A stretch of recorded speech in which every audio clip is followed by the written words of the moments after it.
When the world folded me into a pizza box, I learned how invisible a man could be. At 50, I delivered pepperoni to neighborhoods I once owned. My wife had married my billionaire boss, took the house, the kids' future, and my old life with her vows. I wore a uniform now. Grease-stained jacket. A name badge that didn't fit my name. Then the knock came.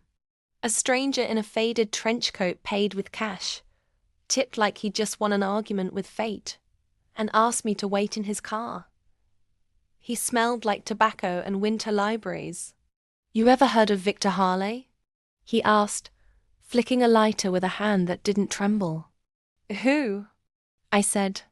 "The man your old boss used to answer to," he said. "Rich beyond reason.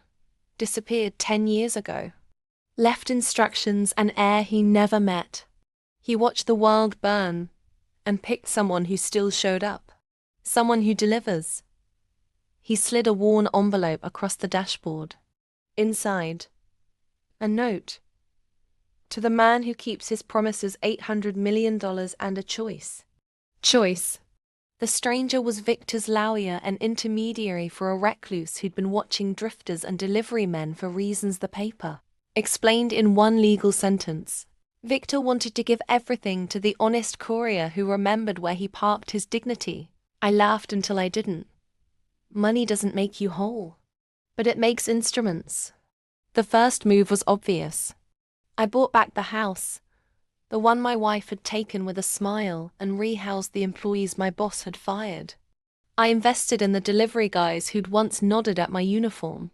I built community clinics and retraining programs. Revenge isn't always a headline. It's architecture. With quiet funds and legal teams, I dug into my ex-boss's empire. What started as audits turned into indictments. Shell companies, embezzlement, offshore accounts. Then I exposed them to the authorities. My ex-wife and her new husband lost control of the empire. Not destroyed, but rebalanced.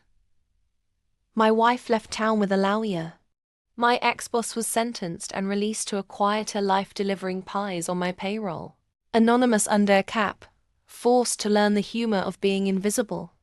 On my 50th birthday this time, I stood at the back of a bustling kitchen, flour on my hands, a dozen new employees laughing, and a man who used to own my life carrying a stack of boxes into the van. He looked over, saw me, and for the first time he understood the weight of what he'd taken. I didn't explode him. I rebuilt him into the thing he used to laugh at. Ordinary people running an honest business. That's the sweetest revenge I could think of, making the world kinder by refusing to be bitter. If you love come-ups that are equal parts grit and grace, hit subscribe. I tell the stories that prove. Sometimes the richest fortune is the one that teaches you how to give it away.